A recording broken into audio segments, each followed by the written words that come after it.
الحمد لله نحمده ونستعينه ونستغفره ونؤمن به ونتوكل عليه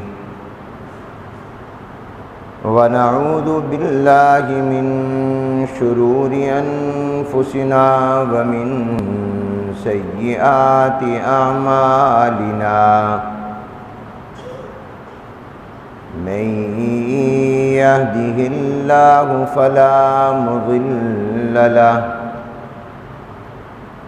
ومن يضلله فلا هادي له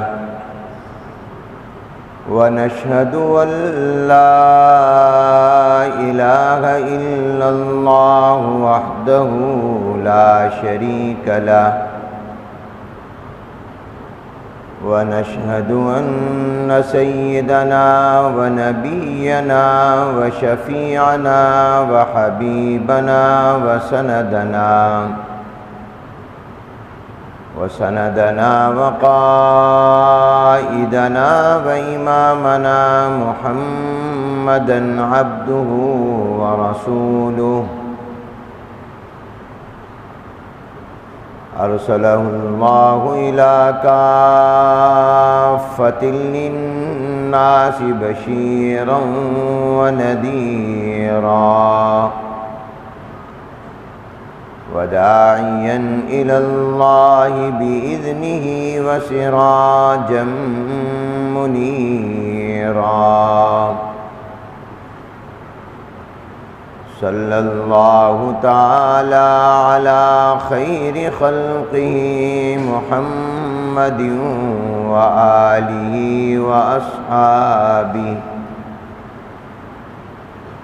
وأصحابه أجمعين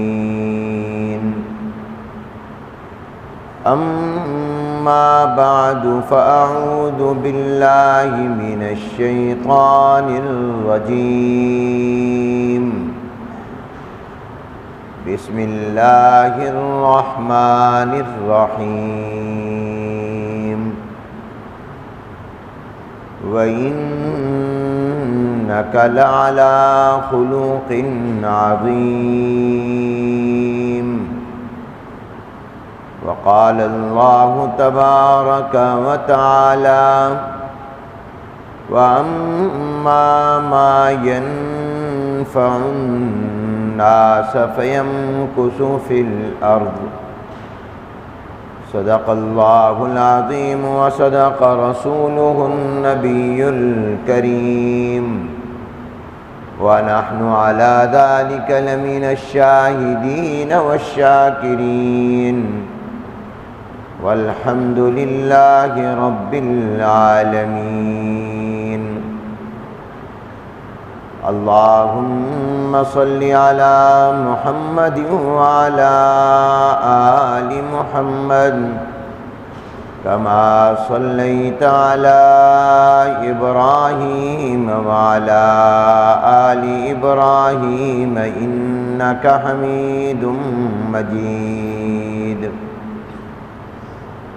اللهم بارك على محمد وعلى آل محمد كما باركت على إبراهيم وعلى آل إبراهيم إنك حميد مجيد بزرگان محترم، معزز حاضرین، برادران اسلام اور طلباء عزیز، السلام علیکم ورحمۃ اللہ وبرکاتہ۔ آج بتاریخ 19 ذی قعدہ سن 1444 ہجری مطابق 9 جون سن 2023 بروز جمعۃ المبارک جامع مسجد خیر المدارس ملتان میں نماز جمعہ سے پہلے جس عنوان پر گزارشات پیش کی جائیں گی، وہ عنوان ہے اچھے اخلاق۔ گزشتہ 2 جمعوں میں بھی اسی موضوع پر اور اسی عنوان پر چند باتیں عرض کی گئی تھیں۔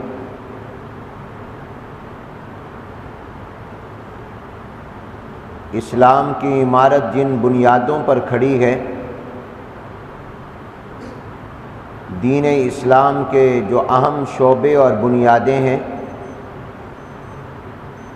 ان میں جہاں عقائد، عبادات، معاملات، معاشرت ہیں، وہاں پر آداب زندگی اور اخلاق بھی ہیں۔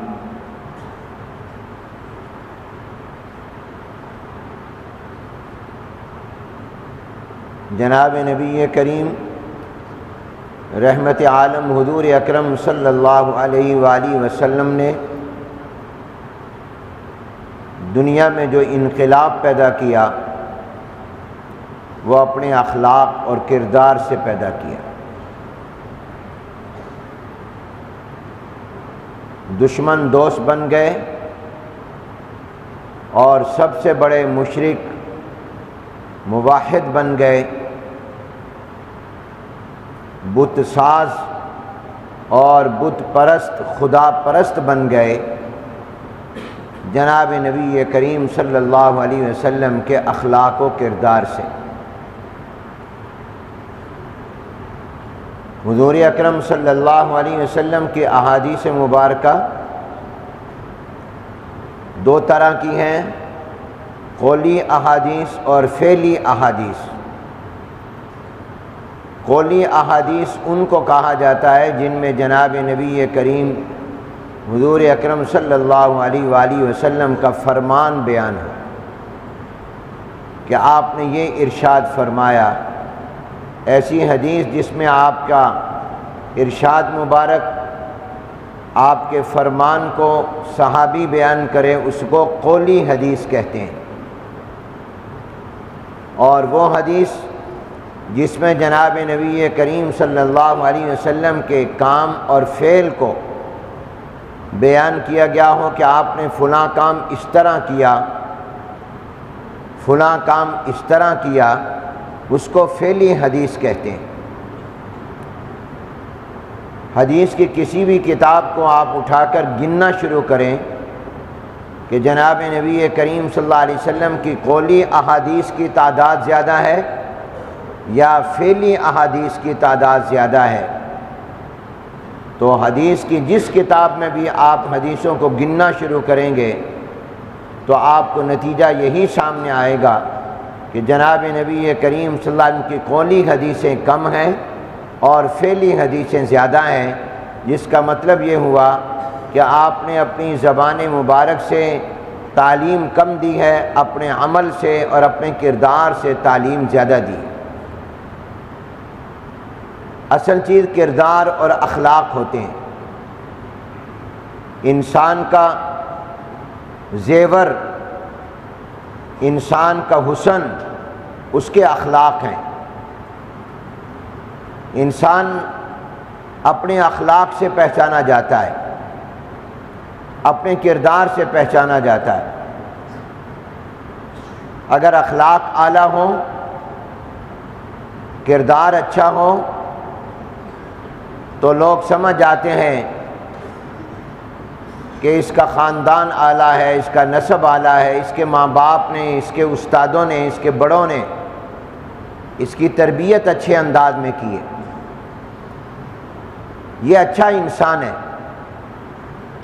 اور جس کے اخلاق اچھے نہ ہوں تو لوگ کہتے ہیں یہ برا انسان ہے۔ انسان کے اچھے اور برا ہونے کا مدار اس کے اخلاق ہوا کرتے ہیں۔ حدیث مبارکہ میں ہے، چند لوگ بیٹھے ہوئے تھے، جناب نبی کریم رحمت عالم حضور اکرم صلی اللہ علیہ وسلم ان کے پاس گئے اور آپ نے ارشاد فرمایا، کیا میں تمہیں یہ نہ بتاؤں کہ اچھا انسان کون ہے اور برا کون ہے؟ یہ بات حضور علیہ السلام نے 3 مرتبہ فرمائی. پھر فرمایا میں تمہیں یہ نہ بتاؤں کہ اچھا انسان کون ہے اور برا کون ہے. پھر فرمایا کہ میں تمہیں یہ نہ بتاؤں کہ اچھا کون ہے اور برا کون ہے. تو سب نے کہا یا رسول اللہ صلی اللہ علیہ وسلم ضرور بتائیے اچھا کون ہے برا کون ہے. تو جناب نبی کریم صلی اللہ علیہ وسلم نے فرمایا کہ تم میں اچھا انسان وہ ہے جس سے لوگ خیر اور بھلائی کی امید رکھیں اور اس کے شر اور اس کے نقصان سے مطمئن ہوں، جس کے بارے میں لوگوں کو یہ ہو کہ یہ ہمیں کوئی نقصان نہیں پہنچائے گا، یہ ہمارے ساتھ کوئی برا نہیں کرے گا، بلکہ یہ ہمارے ساتھ خیر کا اور بھلائی کا معاملہ کرے گا. فرمایا وہ اچھا انسان ہے. برا کون ہے؟ فرمایا جس سے لوگوں کو خیر اور بھلائی کی امید نہ ہو اور اس کے شر اور نقصان سے لوگ مطمئن نہ ہو، بلکہ یہ ہو کہ یہ ہمیں کوئی نہ کوئی نقصان پہنچائے گا، یہ ہمیں تنگ کرے گا، ہمیں پریشان کرے گا، اور یہ ہم سے کوئی اچھائی اور بھلائی نہیں کرے گا. فرمایا یہ برا انسان ہے. تو انسان کے اچھا اور برا ہونے کا مدار و معیار لوگوں کے اعتبار سے اس کے اخلاق ہیں. جس کے اخلاق اچھے ہیں وہ اچھا ہے، جس کے اخلاق برے ہیں وہ برا ہے. اچھے اخلاق کیا ہیں؟ بڑے اخلاق کیا ہیں؟ میں نے آپ کو عرض کیا تھا کہ بڑے اخلاق 3 ہیں جو ہمارے طلباء نے نور الانوار میں پڑھے ہیں. جنہوں نے نور الانوار نہیں پڑھی تو وہ پڑھ لیں گے. پہلی چیز بڑے اخلاق میں صل من قطعک، جو تم سے رشتہ توڑے تم اس سے رشتہ جوڑو. جو بھائی تم سے بات نہیں کرتا آپ اس سے بات کریں، جو آپ کے ہاں نہیں آتا آپ اس کے ہاں جائیں. آپ اپنے رشتہ داروں کے حقوق ادا کریں، بھلے وہ آپ کا حق ادا کریں یا نہ کریں. رشتہ ناتا توڑنے والوں سے رشتے کو جوڑنا یہ بڑے اخلاق کی نشانی اور علامت ہے. ماموں ہے، چچا ہے، دادا ہے، تایا ہے، بھانجے ہیں، بھتیجے ہیں، جس کو آپ لوگ کزن کہتے ہیں، کزن ہیں، وہ اگر آپ سے اچھا تعلق نہیں قائم کرتے ہیں آپ اچھا تعلق قائم کریں. وہ آپ کے ہاں نہیں آتے آپ جائیں، خوشی غمی میں شریک ہوں. جناب نبی کریم صلی اللہ علیہ وسلم نے فرمایا اللہ تعالیٰ ان لوگوں پر اپنی رحمت نازل نہیں کرتے جو رشتوں کو توڑتے ہیں، جو قطع رحمی کرتے ہیں، اپنے رشتوں کو توڑتے ہیں. اللہ تعالیٰ ان پر اپنی رحمت نازل نہیں فرماتے. یہ جناب نبی کریم صلی اللہ علیہ وسلم نے فرمایا. گویا اللہ کی رحمت انہی پر نازل ہوتی ہے جو اپنے رشتہ داروں کے حقوق ادا کرتے ہیں، اپنے رشتہ داروں کے ساتھ آنا جانا رکھتے ہیں، جو صلہ رحمی کرتے ہیں، ان پر اللہ تعالیٰ کی رحمتیں نازل ہوتی ہیں. دوسری چیز فرمائی بڑے اخلاق میں واعف عمن ظلمک، جو تمہارے ساتھ زیادتی کرے، تمہارے اوپر ظلم کرے، تم اسے معاف کر دو. تم اسے معاف کر دو. اس سے انتقام اور بدلہ لینے پر قادر ہونے کے باوجود کہ تم مجھ سے بدلہ لے سکتے ہو، نقصان پہنچا سکتے ہو، لیکن تم اس کو اللہ کی رضا کے لیے معاف کر دو. جب تم اللہ کے بندوں کو معاف کرو گے اللہ تمہیں معاف کر دے گا. تمہاری بھی تو غلطیاں ہیں. واعف عمن ظلمک، جو تمہارے اوپر ظلم کرے، زیادتی کرے، تم اس کو معاف کر دو، درگزر کر دو۔ غصہ پی جانا یہ کم درجہ ہے کہ آپ نے غصہ پی لیا، کہا کچھ نہیں، مگر اس سے اعلیٰ درجہ یہ ہے والکاظمین الغیظ، اگلا درجہ والعافین عن الناس، صرف غصے کو کنٹرول ہی نہیں کیا، معاف بھی کر دیا۔ اللہ کی رضا کے لیے معاف کر دو، معاف کرنا سیکھو۔ ہمارے محبوب پیغمبر جناب نبی کریم صلی اللہ علیہ وسلم نے تو ان کو بھی معاف کیا جنہوں نے حضور اکرم صلی اللہ علیہ وسلم پر کو پتھر مارے۔ جناب نبی کریم صلی اللہ علیہ وآلہ وسلم نے ان کو بھی معاف کیا جنہوں نے حضور علیہ السلام کے دانت مبارک شہید کر دیے، ان کو بھی معاف کر دیا جنہوں نے مکہ سے نکلنے پر مجبور کر دیا۔ یہ معمولی بات ہے کہ پتھر مارنے والوں کو بھی معاف کر دیا جائے، دانت شہید کرنے والوں کو بھی معاف کر دیا جائے، اور اپنے شہر میں رہنے نہ دیں، مجبور کر دیں کہ شہر چھوڑ دو، ان کو بھی معاف کر دیں۔ اور معاف بھی کب کیا؟ جب پوری طرح ان کے جرموں کی ان کو سزا دے سکتے تھے، قادر تھے۔ کوئی کہہ سکتا ہے کہ معاف کرنے کے سوا کوئی چارہ ہی نہیں تھا، اس لیے کہ کمزور تھے، بدلہ نہیں لے سکتے تھے؟ نہیں، حضور علیہ السلام نے اس وقت معافی کا اعلان کیا جب آپ مکۃ المکرمہ کو فتح کر کے مکۃ المکرمہ میں فاتحانہ انداز میں داخل ہو رہے ہیں۔ جب مکہ کے لوگ شکست کھا گئے ہیں، ہار گئے ہیں، اس وقت میں فرمایا تم سے انتقام اور بدلہ لینا تو بعد کی بات ہے، میں تمہارے کیے کا تانا بھی نہیں دوں گا، تانا بھی نہیں دوں گا، یہ بھی نہیں کہوں گا کہ تم نے میرے ساتھ یہ کیا تھا۔ لا تثریب علیکم اليوم اذهبوا فانتم الطلقاء، تمہارے اوپر کوئی الزام بھی نہیں ہے، جاؤ تم سب کے سب آزاد ہو۔ اس سے معلوم ہوا کہ جس وقت بدلہ لینے پر آدمی قادر ہو اس وقت بھی معاف کر دے، یہ اصل معافی ہے۔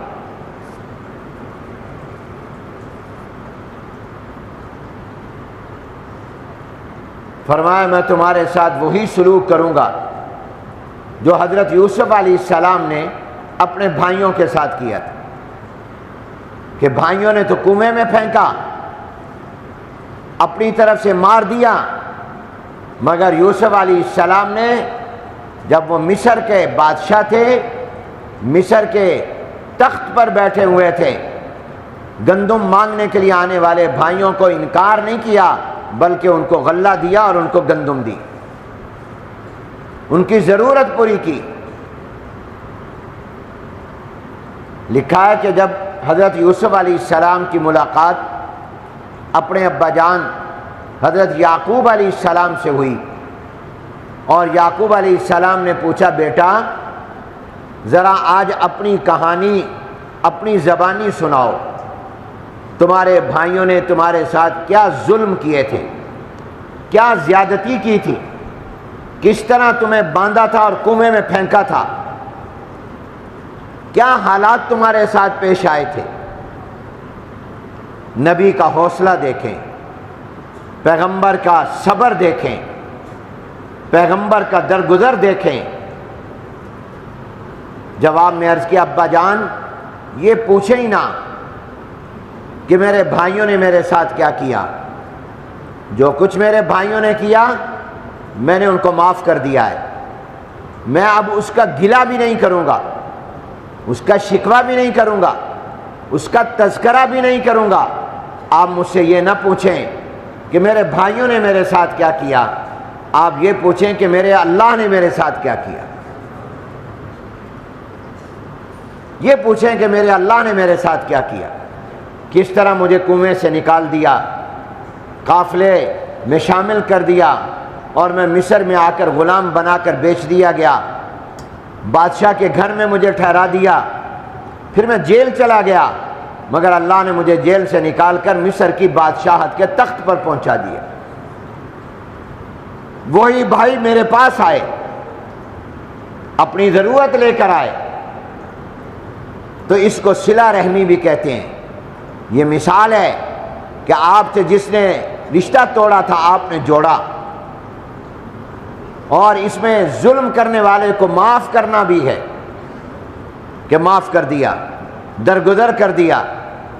تو جو آپ کے ساتھ زیادتی کریں، آپ جب اس کو اللہ کی رضا کے لیے معاف کریں گے، کوئی اور دیکھے نہ دیکھے، کوئی اور تمہیں اس کا صلہ دے یا نہ دے، مگر وہ اللہ تو دیکھ رہا ہے، وہ اللہ تو جانتا ہے کہ یہ اس سے اپنے زیادتی کا بدلہ لے سکتا تھا، اس نے قادر ہونے کے باوجود معاف کیا، میری رضا کے لیے معاف کیا، میں اس کو اپنی رحمتوں میں لے لوں گا۔ اللہ تعالیٰ آپ کو نوازیں۔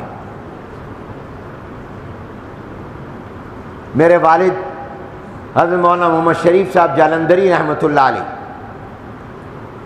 جب وہ حج پر جا رہے تھے، یہ ان کی زندگی کا دوسرا حج تھا، بحری جہاز پر روانہ ہوئے کراچی سے۔ ہم بحری جہاز میں ان کو بٹھا کر روانہ کرنے کے بعد جب واپس آنے لگے، وہ سفر میرے والد مرحوم کا حج کا سفر آخرت کا سفر ہو گیا کہ اسی سفر حج میں ان کا مکہ المکرمہ میں انتقال ہو گیا، وہیں وہ مکہ المکرمہ میں دفن ہوئے۔ تو مجھے جو نصیحتیں فرمائیں، ایک نصیحت تو فرمائی کہ نماز کی ہمیشہ پابندی کرنا، نماز کا خیال رکھنا، نماز میں کوتاہی نہ کرنا، اور دوسری بات یہ فرمائی کہ تم نے مجھے دیکھا ہے، میرے ساتھ بہت لوگوں نے زیادتیاں کی ہیں، مجھے پریشان کیا ہے، مجھے تنگ کیا ہے، لیکن میں نے ہر ایک کو معاف کر دیا اور دل سے معاف کر دیا، کسی سے بدلہ نہیں لیا۔ تو حنیف تم نے بھی کبھی کسی سے بدلہ نہیں لینا، اگر کوئی زیادتی کرے تو معاف کر دینا۔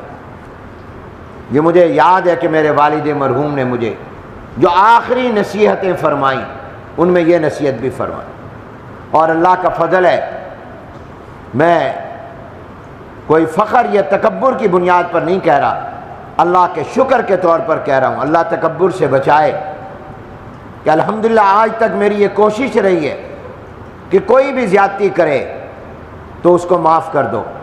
ایسے لوگوں نے بھی زیادتی کی جن سے میں بدلہ لے سکتا تھا، مجھے اختیار تھا کہ میں ان کو کوئی سزا دے دیتا۔ بعض ملازمین نے بھی زیادتی کی اور میں ان کو ملازمت سے نکالنے کا اختیار رکھتا تھا، لیکن میں نے ان کو اللہ کی رضا کے لیے معاف کر دیا۔ مجھے یاد نہیں کہ میں نے آج تک کبھی کسی سے بدلہ لیا ہو، کوشش یہی کیا کہ انتقام نہ لو، معاف کر دو۔ واعف عمن ظلمک، یہ اخلاق ہوتے ہیں کہ انسان اپنے اوپر ظلم اور زیادتی کرنے والے کو معاف کر دے۔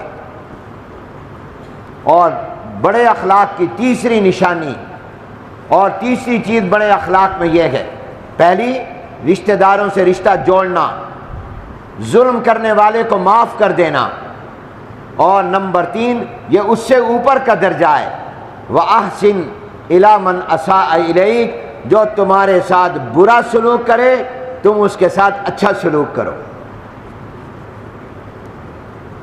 صرف اتنا ہی نہیں کہ معاف کر دو، بلکہ اس کی دعوت بھی کر دو، اس کو کوئی ہدیہ بھی دے دو، اس کو دعائیں بھی دے دو، اس کے گھر میں مٹھائی بھیج دو،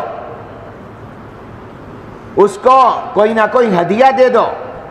وَأَحْسِنْ إِلَىٰ مَنْ أَسَاءَ إِلَيْكَ، جو تمہارے ساتھ برا سلوک کرے تم اس کے ساتھ اچھا سلوک کرو۔ یہ معمولی بات نہیں ہے، یہ دل گردے والے کا کام ہوتا ہے۔ فارسی کا ایک شاعر کہتا ہے، بدی را بدی سہل باشد جزا، بدی را بدی سہل باشد جزا، برائی کا جواب برائی سے دینا تو بہت آسان ہے، گالی کا جواب گالی سے دینا کیا مشکل ہے، تھپڑ کا جواب تھپڑ سے دینا کوئی مشکل نہیں ہے۔ کوئی تمہیں نقصان پہنچائے تم اس کو جواب میں نقصان پہنچا دو، کسی نے تمہارے موٹر سائیکل کی ہوا نکال دی تم اس کی ہوا نکال دو سائیکل کی، کیا مشکل ہے؟ نہیں، فرمایا تم اس کے موٹر سائیکل میں جا کے ہوا بھر دو، اس کے سائیکل کو لے جا کر ہوا بھروا کر کھڑی کر دو، ہوا کم بھی ہو تو بھر دو۔ یہ میں مثال ہی دے رہا ہوں، یہ ہے اچھے اخلاق۔ وَأَحْسِنِ إِلَىٰ، وہ کہتا ہے بدی را بدی سہل باشد جزا، برائی کا جواب برائی سے دینا تو آسان ہے اگر مردی۔ احسن الی من اساء، اگر بہادر ہو تو پھر بہادری یہ ہے کہ گالی کا جواب دعاؤں سے دو اور برائی کا جواب بھلائی سے دو۔ یہ اصل بہادری ہے کہ تم اپنے ساتھ زیادتی کرنے والے کو دعائیں دے دو، تم اس کے ساتھ اچھا معاملہ کر لو، اچھا سلوک کر لو۔ انسان کے اچھے اخلاق جس کے ہوں گے، اللہ فرماتے ہیں وَأَمَّا مَا يَنْفَعُ النَّاسَ فَيَمْكُثُ فِي الْأَرْضِ، جو لوگوں کو نفع پہنچائے گا اللہ تعالیٰ اس کو زمین میں جما دے گا۔ کیا معنی جما دے گا؟ اللہ تعالیٰ اس کو عزت عطا کر دے گا، اس کو عظمت عطا کر دے گا، اس کا تذکرہ لوگوں کی زبان پر اچھے الفاظ میں ہوگا، وہ مر جائے گا لوگ یاد کریں گے بڑا اچھا آدمی تھا، بڑا اچھا انسان تھا۔ آپ کی نماز آپ کے لیے، آپ کا روزہ آپ کے لیے ہے، آپ کا حج آپ کے لیے ہے، اور آپ کے عمرے اور طواف اور قرآن کی تلاوت، اس کا فائدہ آپ کو ہے، اور آپ کے اچھے اخلاق کا فائدہ آپ کو بھی ہے اور دوسروں کو بھی ہے۔ ساتھ والے کو آپ کی نماز کا فائدہ نہیں پہنچ رہا، وہ آپ کو فائدہ پہنچ رہا ہے۔ ساتھ والے کو اور آپ کے محلے کو، برادری کو، آپ کے احباب اور دوستوں کو، عام مسلمانوں اور انسانوں کو آپ کی نماز کام نہیں آ رہی، ان کو آپ کے اچھے اخلاق کام آ رہے ہیں۔ نماز آپ نے پڑھنی ہے، وہ آپ کا فائدہ ہے، اور آپ کے اخلاق کا فائدہ آپ کو بھی ہے اور دوسرے لوگوں کو بھی ہے۔ گویا وہ متعدی ہے، اس کا فائدہ آگے تک جا رہا ہے۔ تو فرمایا کہ جو انسان لوگوں کو نفع پہنچاتا ہے، ہر انسان کو اور خاص طور پر مسلمان کو خیر خواہ ہونا چاہیے، ہمدرد ہونا چاہیے، اس کو بدخواہ نہیں ہونا چاہیے، کسی کا برا نہیں سوچنا چاہیے، ہمیشہ اچھا سوچنا چاہیے۔ جناب نبی کریم صلی اللہ علیہ وسلم نے فرمایا الدین النصیحہ، دین خیر خواہی ہے۔ طلباء جانتے ہیں ایک مبتدا ہوتا ہے اور ایک اس کی خبر ہوتی ہے۔ بعض اوقات ایسا ہوتا ہے کہ ان میں سے ایک نکرہ ہوتا ہے، ایک معرفہ ہوتا ہے، یعنی ایک پر الف لام ہے، ایک پر الف لام نہیں ہے۔ مبتدا پر الف لام ہے، خبر پر نہیں، خبر پر ہے، مبتدا پر نہیں۔ لیکن جہاں مبتدا اور خبر یعنی دونوں جملوں پر الف لام آ جائے، وہ معرفہ ہوں، تو وہاں ایک نیا معنی پیدا ہو جاتا ہے، اور وہ نیا معنی یہ پیدا ہو جاتا ہے کہ یہ دونوں ایک دوسرے کے لیے لازم و ملزوم ہے۔ مبتدا کا حصر خبر میں ہے، خبر کا حصر مبتدا میں ہے۔ یہاں پر بھی الدین یہ مبتدا ہے، النصیحہ یہ خبر ہے۔ دین خیر خواہی ہے، یہ ایک خبر دی جا رہی ہے، ایک بات بتائی جا رہی ہے کہ دین کس چیز کا نام ہے؟ خیر خواہی کا نام ہے۔ تو یہاں لفظ الدین پر بھی الف لام آیا اور النصیحہ پر بھی الف لام آیا، مبتدا پر بھی الف لام ہے، خبر پر بھی الف لام ہے، دونوں معرفہ ہیں۔ تو اس سے کیا معنی نکلا؟ اس سے نکتہ اور معنی یہ نکلا کہ دین سراسر خیر خواہی ہے، اور خیر خواہی سراسر دین ہی دین ہے۔ دین خیر خواہی کا نام ہے، اور خیر خواہی اس کو کچھ اور نام نہیں دیا جا سکتا، اس کو دین کا نام ہی دیا جا سکتا۔ دین سراسر خیر خواہی ہے، اور خیر خواہی سراسر دین ہی دین ہے۔ دونوں طرف سے حصر ہے، مبتدا کا حصر خبر میں، خبر کا حصر مبتدا میں۔ جو جہاں دین ہوگا خیر خواہی ہوگی، جہاں خیر خواہی ہوگی وہاں دین ہوگا۔ خیر خواہی کو آپ بے دینی نہیں کہہ سکتے، خیر خواہی کا نام دین ہی رکھا جائے، کیونکہ یہ دین کی تعلیم ہے۔ دونوں ایک دوسرے کو لازم ملزوم ہے۔ خیر خواہی کا واقعہ کیا ہے؟ غالباً جریر بن عبداللہ بجلی رضی اللہ عنہ کا واقعہ ہے۔ یہ بڑے خوبصورت صحابی تھے۔ اپنے غلام کو بھیجا جاؤ گھوڑا خرید کر لاؤ.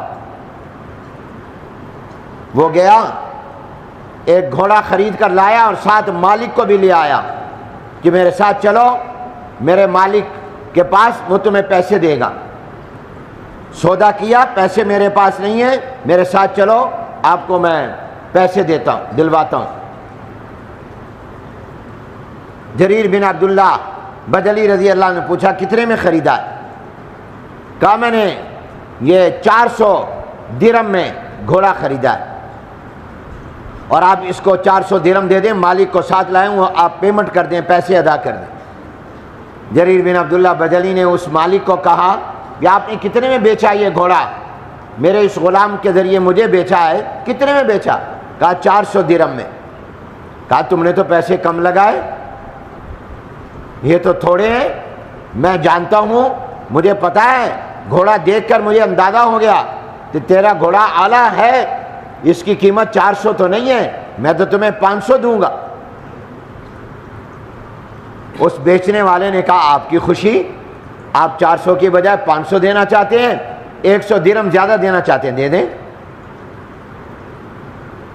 پھر کہا یہ 500 بھی کم ہے، تمہارا گھوڑا 500 کا نہیں 600 کا ہے، میں تمہیں 600 دوں گا. اس نے کہا بہت بہتر، آپ 600 دے دیں. پیسے کس کو برے لگتے ہیں؟ کہا کہ یہ 600 کا بھی نہیں ہے، میں جانتا ہوں یہ اعلیٰ نسل کا گھوڑا ہے، بڑا عمدہ گھوڑا ہے، اس کی قیمت تو 700 درہم ہے، میں تمہیں 700 دوں گا، 300 اور زیادہ دوں گا. طے ہوئے 400. اب وہ بڑا حیران ہے، وہ بائع، وہ بیچنے والا، کہ آج زندگی میں پہلا موقع آیا. اکثر تو ہوتا یہ ہے کہ خریدار بائع کو کہتا ہے، خریدنے والا بیچنے والا پیسے کم کر دو یار، یہ تم نے زیادہ لگا دیے، بھئی 400 کی بجائے 300 لے لو. یہ گھوڑا 400 کا نہیں 300 کا ہے، یہ تو میرے غلام کو پتہ نہیں تھا، اس نے آپ سے 400 کی بات کر لی. کیوں بھی ایسا ہی ہوتا ہے نا، آپ اور ہم دکانوں پر جا کر ریٹ بڑھاتے ہیں یا کم کرتے ہیں؟ بولو تو صحیح ہے، کم کرتے ہیں. اور یہاں کیا ہو رہا ہے؟ حضور علیہ السلام کے ایک صحابی وہ پیسے بڑھا رہے ہیں، نہیں اتنے نہیں اتنے ہیں. یہ بڑے خوبصورت صحابی تھے، ان کا لقب بن گیا تھا یوسف ہادی الامہ، کہ یہ حضور کی امت کے یوسف ہیں، اتنے خوبصورت تھے. اور صرف چہرہ ہی خوبصورت نہیں، دل بھی خوبصورت، اصل تو اندر کی خوبصورتی ہے. تو کہا یہ 700 کا ہے. اس نے کہا آپ 700 دے دیں. کہا نہیں، یہ 700 بھی کم ہے، تمہارا یہ گھوڑا تو 800 کا ہے. ڈبل قیمت لگا دی. 400 اس نے کہا تھا، کہا میں 400 زائد دوں گا، 800 درہم دوں گا. اس نے کہا بہت اچھا، کس کو پیسے برے لگتے ہیں، آپ 800 دے دیں. تو جریر بن عبداللہ بجلی رضی اللہ تعالیٰ نے اس کو 800 درہم دے دیے. حالانکہ غلام طے کر کے آیا تھا 400، انہوں نے 400 زیادہ دیے. پوچھا یہ آپ نے ایسا کیوں کیا؟ تو کہا کہ میں نے جب اسلام قبول کیا تھا، میں مسلمان ہوا تھا، کافر تھا پہلے، جب میں مسلمان ہوا میں نے حضور کے ہاتھ میں جب ہاتھ دیا اور حضور کے ہاتھ پر میں نے جب بیعت کی تھی اور حضور علیہ السلام کے ہاتھ پر ہاتھ رکھ کر میں نے کلمہ پڑھا تھا، تو حضور نے مجھے کچھ نصیحتیں فرمائی تھیں. ان میں ایک نصیحت یہ فرمائی تھی کہ جریر بن عبداللہ، ہر ایک کے ساتھ ہمیشہ خیر خواہی کرنا، اچھا کرنا، بھلائی کرنا، کسی کے ساتھ برا نہ سلوک کرنا، اس پر میرے ساتھ وعدہ کرو. تو میں نے بیعت کے وقت میں حضور سے یہ وعدہ کیا تھا کہ میں بھلائی کروں گا، خیر خواہی کروں گا. تو جب میں نے اس گھوڑے کو دیکھا تو میں جانتا تھا یہ عمدہ گھوڑا ہے، تو اس کے ساتھ بھلائی کا تقاضا یہ تھا کہ میں 400 میں نہیں 800 میں لوں، کیونکہ میں نے اپنے نبی کو زبان دی تھی اور وعدہ کیا تھا کہ میں ہر ایک کے ساتھ خیر خواہی کروں گا. اس لیے میں نے یہ خیر خواہی کی. تو آج ہم کسی کے خیر خواہ ہیں؟ ہم تو دکانوں پر جا کے چوری کرتے ہیں، چپکے سے جیب میں اٹھا چیزیں ڈال لیتے ہیں، 2 چیزیں اٹھائیں 1 کے پیسے دیتے ہیں۔ یہ خیر خواہی نہیں ہے، گویا آپ اس کا نقصان کر رہے ہیں۔ حضور علیہ السلام نے فرمایا اچھا کون ہے؟ جو لوگوں کے ساتھ اچھا ہے۔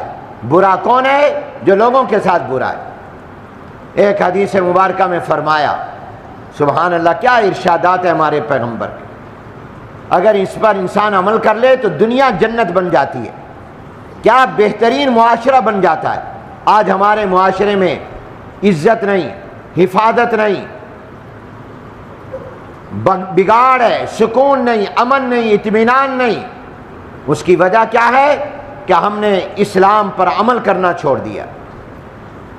حضور اکرم صلی اللہ علیہ وسلم نے فرمایا جو مسلمان کسی کی ضرورت پوری کرتا ہے اور اس ضرورت کو اس لیے پورا کرتا ہے کسی کے کام آتا ہے تاکہ یہ خوش ہو جائے، اللہ اکبر، فرمایا اس کی خوشی کی وجہ سے اللہ تعالیٰ ایک فرشتہ پیدا کرتا ہے، وہ فرشتہ قیامت تک اللہ تعالیٰ کی حمد و ثنا کرتا رہتا ہے، وہ اللہ کا ذکر کرتا رہتا ہے، اور جتنا وہ اللہ کی تعریف اور حمد و ثنا فرشتہ کرتا ہے، ذکر کرتا ہے، جو پیدا اس لیے اللہ نے کیا کہ اس انسان نے اس کو خوش کرنے کے لیے اس کی ایک جائز ضرورت کو پورا کیا۔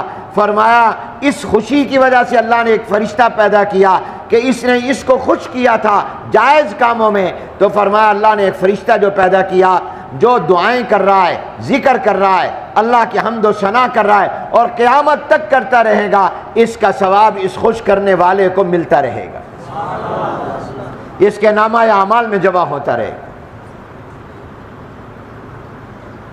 آپ نے کسی مسلمان، کسی انسان کی ضرورت پوری کی، نیت کیا ہے؟ یہ خوش ہو جائے، آپ کو پتہ بھی نہیں اللہ نے اس کی وجہ سے ایک فرشتہ پیدا کر دیا۔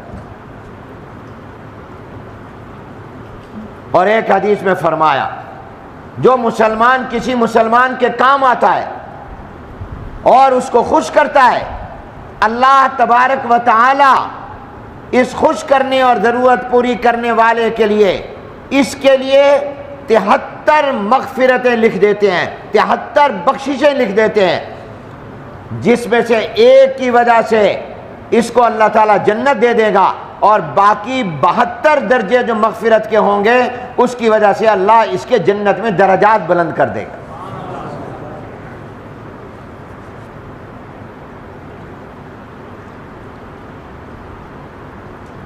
جناب نبی، یہ ہے اخلاق۔ حضور اکرم صلی اللہ علیہ وسلم نے فرمایا تم آج دنیا میں لوگوں کی ضرورتیں پوری کرو، کل قیامت کے دن اللہ تمہاری ضرورتیں پوری کرے گا۔ ایک حدیث میں فرمایا گیا الخلق عیال اللہ فی الارض، مخلوق اللہ کی برادری ہے، اللہ کا کنبہ ہے، اللہ تعالیٰ کا خاندان ہے۔ حالانکہ اللہ خاندان سے پاک، اولاد سے پاک، صرف تشبیہ کے طور پر فرمایا یہ مخلوق، اس میں مومن کا بھی نہیں کہا، ہر مخلوق، اور انسان کا بھی نہیں کہا، بلکہ تمام جانور بھی، جتنی مخلوقات ہیں یہ تمام کی تمام اللہ تعالیٰ کا کنبہ اور برادری ہے۔ ان کے ساتھ اچھا سلوک اللہ کو خوش کرتا ہے۔ حضور علیہ السلام نے ایک حدیث میں فرمایا جو کسی انسان اور مسلمان کو خوش کرے گا اس نے مجھ محمد کو خوش کیا، اور جس نے مجھے خوش کیا اس نے اللہ کو راضی اور خوش کیا، اور جس نے اللہ کو راضی کیا اللہ تعالیٰ اسے جنت میں داخل فرما دے گا، اسے اللہ تبارک و تعالیٰ جنت میں داخل فرما دے گا۔ یہ کتنے درجات ہیں، یہ کتنے بڑے انعامات کا اعلان ہے۔ اللہ تبارک و تعالی ہم سب کو یہ نصیب فرما دیں۔ اور ایک حدیث میں فرمایا کہ جو کوئی مسلمان کسی مسلمان کے کام آئے، اس کی ضرورت پوری کرے، اس کا ہاتھ بٹائے، فرمایا اللہ تعالیٰ اس ضرورت پوری کرنے والے، کام آنے والے، مدد کرنے والے انسان اور جہنم کے درمیان 3 خندقیں کھود دیتا ہے۔ کتنی خندقیں؟ گڑھے کھود دیتا ہے۔ جب گڑھا ہو تو آگے جا نہیں سکے گا۔ فرمایا ایک خندق کی چوڑائی لمبائی اتنی ہے جتنی زمین اور آسمان کے درمیان فاصلہ ہے۔ گویا یہ شخص جہنم میں نہیں جا سکے گا، جہنم اور اس کے درمیان اللہ خندقیں بنا دے گا، یہ جہنم میں جا ہی نہیں سکے، یہ جنت میں جائے۔ یہ اچھے اخلاق ہم میں سے کس کے ہیں؟ یہ ہر ایک جائزہ لے لے۔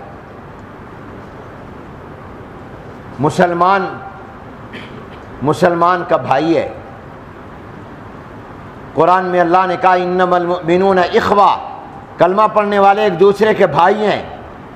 ذرا جائزہ لو، ہم اپنے محلے کے لوگوں کو، اپنے مسلمان بھائیوں کو، بازار کے لوگوں کو اپنا بھائی سمجھتے؟ ہمارا رویہ ان کے ساتھ بھائیوں والا ہے؟ حضور علیہ السلام نے فرمایا مسلمان کا بھائی ہے، اس پر ظلم نہیں کرتا، زیادتی نہیں کرتا، اور بھائی کا بڑا اونچا مقام ہوتا ہے۔ آج تو حقیقی بھائی کا لوگ خیال نہیں کرتے تو دینی بھائی کا خیال کہاں کریں؟ اپنے آپس میں بھائی بھائی بن کر رہنا چاہیے، لوگوں کے کوتاہیوں پر پردہ ڈالنا چاہیے۔ آج ہمارا مزاج یہ ہے کہ کسی کی کوئی برائی معلوم ہو گئی، کوئی عیب معلوم ہو گیا، اول تو ہم دوسروں کے عیب تلاش کرتے ہیں کہ اس میں کیا عیب ہے، حالانکہ یہ منع کیا گیا، یہ جائز نہیں ہے کسی کے عیب تلاش کرنا، اور پھر اگر کسی کا عیب پتہ چل جائے اس کو پھر بدنام کرتے ہیں، اشتہار بنا کر پھیلا دیتے ہیں۔ حالانکہ حضور اکرم صلی اللہ علیہ وسلم نے فرمایا دنیا میں تم لوگوں کے عیبوں پر پردے ڈالو، کل قیامت کے دن اللہ اولین و آخرین کے مجمع میں تمہارے گناہوں اور عیبوں پر پردے ڈال دے گا، اور اس وقت تمہیں زیادہ ضرورت ہوگی کہ تمہارے عیب پر پردہ ڈالا جائے۔ اس لیے کسی کے عیب کو، کسی کی کمزوری کو مت تلاش کرو، اور اگر معلوم ہو جائے تو پردہ پوشی کرو، اس کو چھپاؤ، اس کا اشتہار مت بناؤ، اس کو بدنام مت کرو۔ حضور اکرم صلی اللہ علیہ وسلم ایک دن خانہ کعبہ کا طواف کر رہے ہیں، بیت اللہ کا طواف کرتے ہوئے بیت اللہ کی طرف دیکھا، خانہ کعبہ کی طرف دیکھا، اور دیکھ کر فرمایا خانہ کعبہ تو بڑی عزت والا ہے، تو بڑی حرمت والا ہے، تو بڑی شان والا ہے، تو بڑی عظمت والا ہے، مگر میرا کلمہ پڑھنے والے مومن کی عزت تیری عزت سے بھی زیادہ ہے۔ مسلمان کی عزت اور عظمت اور اس کی حرمت بیت اللہ اور خانہ کعبہ سے بھی زیادہ ہے۔ آج ہمارے دلوں میں خانہ کعبہ کی عزت تو ہے، ہم اپنے پاؤں نہیں کرتے بیت اللہ کی طرف، ہم نماز بیت اللہ کی طرف رخ کر کے پڑھتے ہیں، ہم بیت اللہ کی طرف منہ کر کے سجدہ کرتے ہیں، اور اللہ وہاں لے جائے تو طواف کرتے ہیں اور اس کو چومتے ہیں، غلاف کعبہ کو پکڑ کر لپٹ کر دعائیں مانگتے ہیں۔ بیت اللہ کے ساتھ اتنی ہماری محبت ہے، اور حضور علیہ السلام نے فرمایا اس بیت اللہ سے بھی زیادہ عزت مسلمان کی ہے۔ اس کی تو ہم اتنا احترام کرتے ہیں، لیکن جس کی عزت اس سے بھی زیادہ ہے اس کو گالیاں دیتے ہیں، اس کو نقصان پہنچاتے ہیں، اس کو تکلیف پہنچاتے ہیں، اس کے خلاف منصوبے بناتے ہیں، اس کو بدنام کرتے ہیں، اور کسی کو بدنام دیکھ کر بدنام کر کے خوش ہوتے ہیں۔ ایسا نہیں ہونا چاہیے، یہ انسان کے اچھے اخلاق نہیں ہیں۔ میں نے عرض کیا کہ آپ کا اور ہمارا زیور اور ہماری خوبصورتی اور ہمارا حسن ہمارے اخلاق ہیں، ہمارا کردار ہے، ہم اپنے اخلاق سے پہچانے جاتے ہیں۔ ہمدردی، خیر خواہی، لوگوں کے کام آنا، لوگوں کے عیبوں پر پردے ڈالنا، رشتہ داروں سے رشتہ جوڑنا، ظلم کرنے والوں کو معاف کر دینا، اور برا سلوک کرنے والوں کے ساتھ اچھا سلوک کرنا، یہ اچھے اخلاق ہیں۔ اللہ تعالیٰ مجھے بھی اور آپ کو بھی اعلیٰ درجے کے اخلاق اور اعلیٰ درجے کا کردار نصیب فرمائے۔ وآخر دعوانا ان الحمد للہ رب العالمین۔